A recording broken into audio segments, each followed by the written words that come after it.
Nais ko pong basahin ang isang bahagi ng kasulatan, 1 Corinthians chapter 11, verse 23 to 29.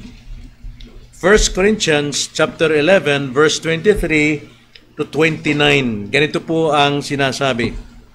Sapagkat tinanggap ko sa Panginoon ang ibinigay ko naman sa inyo, ng Panginoong Hesus ng gabing siya'y ipagkanulo ay dumampot ng tinapay. At nang siya'y makapagpasalamat, ito ay kanyang pinagputol-putol at sinabi, ito'y aking katawan na pinagputol-putol para sa inyo. Gawin ninyo ito sa pag-alaala sa akin. Sa gayon ding paraan ay kinuha niya ang kopa pagkatapos maghapunan na sinasabi, ang kopang ito'y siyang bagong tipan sa aking dugo. Gawin ninyo ito tuwing kayo'y iinom nito sa pag-alaala sa akin. Sapagkat sa tuwing kakainin ninyo ang tinapay na ito at inuman ang kopa, ipinahahayag ninyo ang kamatayan ng Panginoon hanggang sa dumating siya. Kaya't ang sino mang kumain ng tinapay o uminom sa kopa ng Panginoon sa paraang hindi nararapat ay makakasala sa katawan at dugo ng Panginoon. Siyasatin ninyo ang inyong sarili at saka kumain ng tinapay at uminom sa kopa, sapagkat ang sino mang kumakain at umiinom na hindi kinikilala ang katawan ay kumakain at umiinom ng hatol sa kanyang sarili. Panginoon, hatulan niyo ang aming pong mga sarili ngayong hapon at bigyan niyo kami ng liwanag sa mga katotohanan ito na aming pong gagawin sapagkat ito'y pinag-uutos ninyo sa amin bilang inyong mga tinubos at kabilang sa isang pamilya, ang pamilya ninyo. Kaya Panginoon, suriin ninyo ang aming mga puso at pahalagaan namin ang isang banal na alalang ito.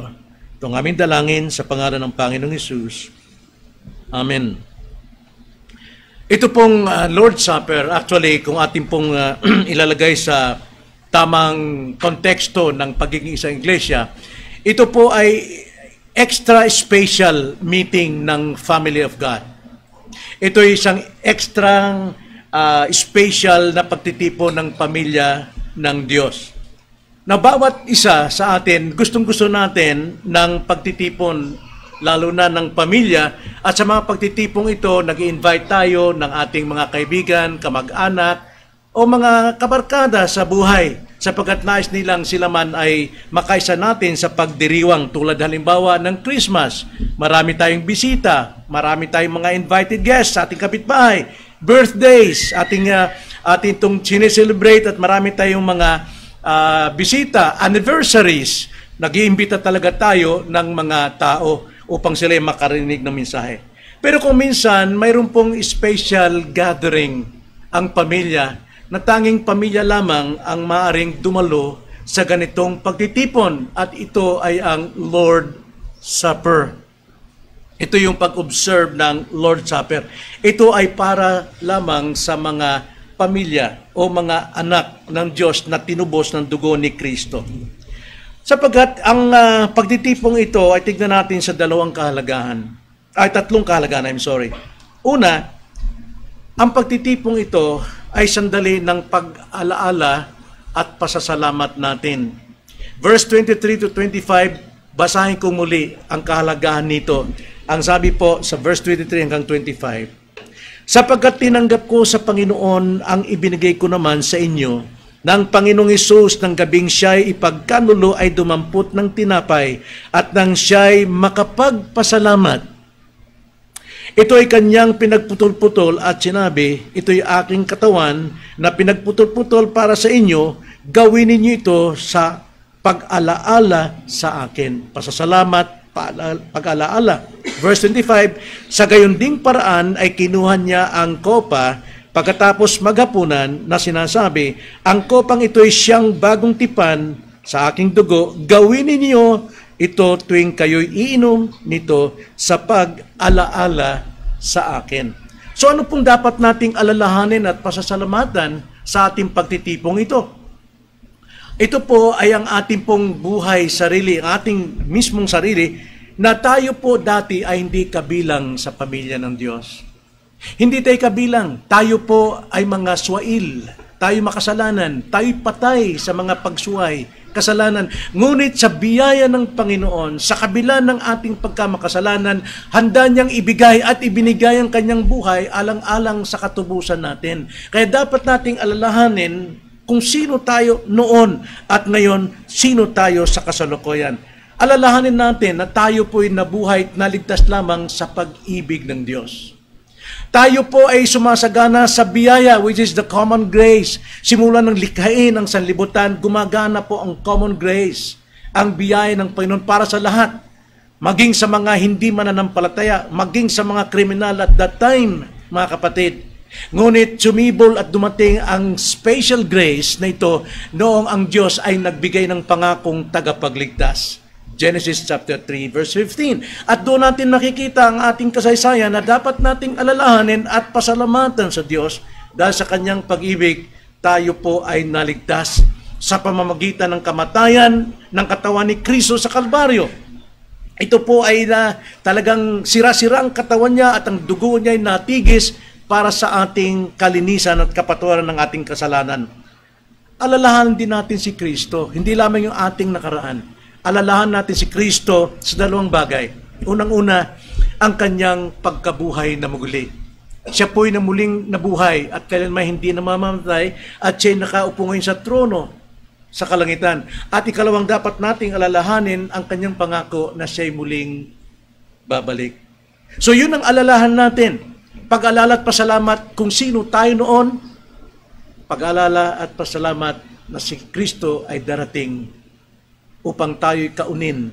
Hebrews chapter 9 verse 28, upang tayo'y sunduin at dalhin sa kanyang kaharian. Ikalawa, ito ang sandali ng ating pagtanaw, anticipation. Anticipation, pagtanaw mga kapatid. Ating tanawin ang unahan ng panahon. Ano bang katapusan ng panahon nito? Ang sabi nga sa Matthew 28 verse 20, ang sabi ng Panginoon, Lo, masdan ninyo, ako'y makakasama nyo hanggang sa katapusan ng ng panahon. Yung iyon, yung time na yon, may katapusan, mga kapatid. Ano yung nasa unahan na dapat natin itong i-anticipate? Ang buhay na walang hanggan. Yung now and not yet. Tayo po'y wala pa sa langit. Nandun ang ating buhay na walang hanggan. Pero now, taglay na natin ang eternal life.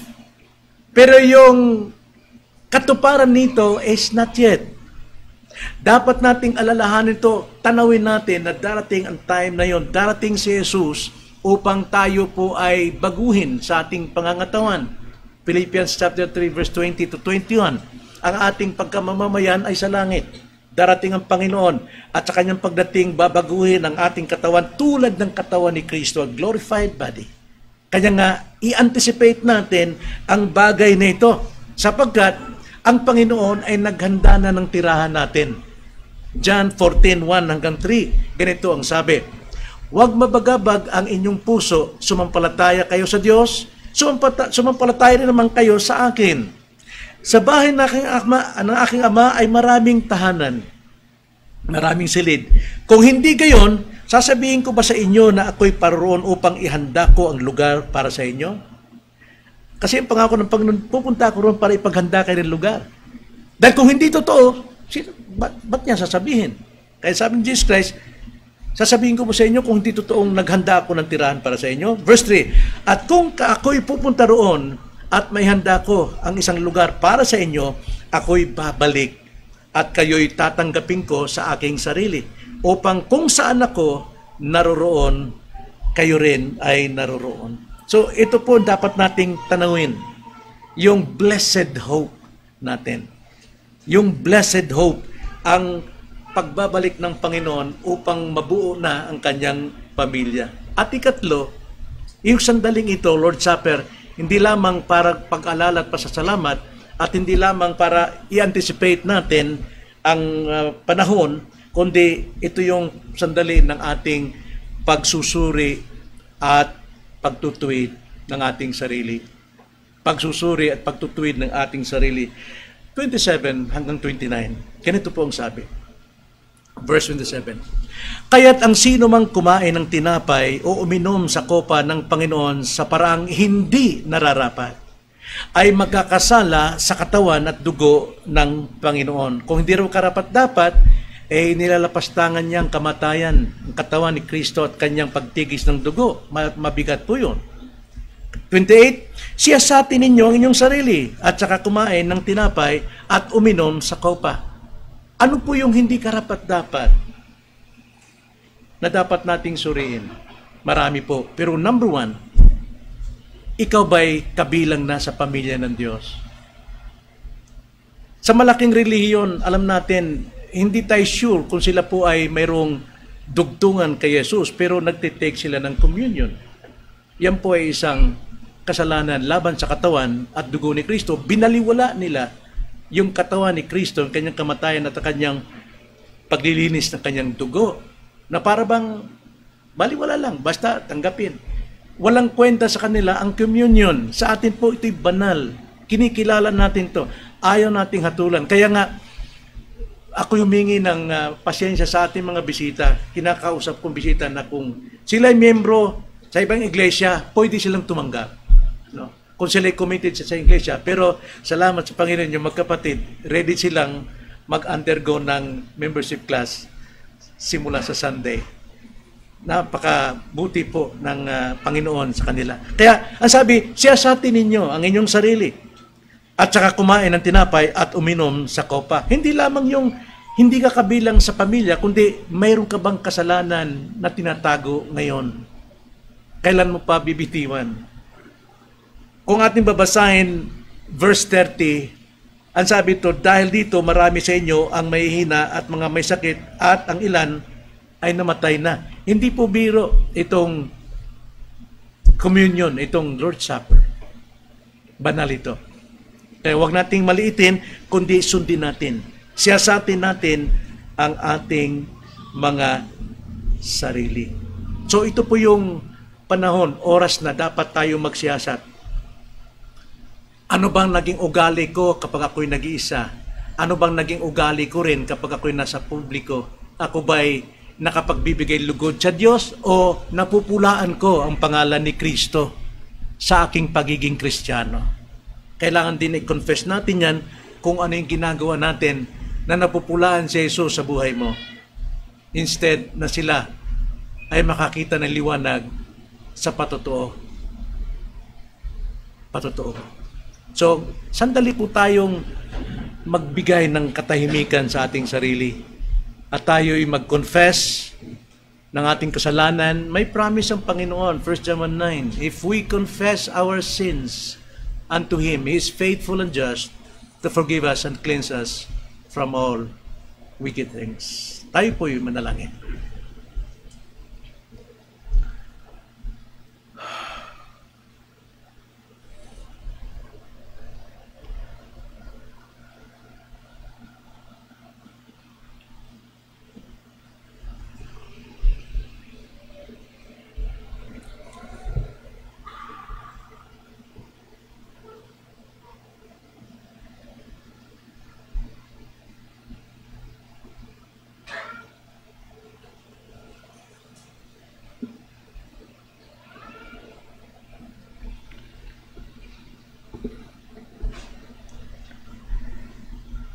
Panginoon, salamat po sa iyong biyaya na kayo po ay maunawain, mahabagin at handang magpatawad sa anumang kasalanan na gagawa ng inyong mga tao.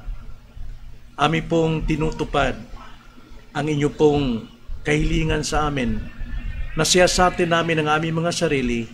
Kami po ba ay karapat-dapat tumanggap sapagkat kami po ay nagkakasala.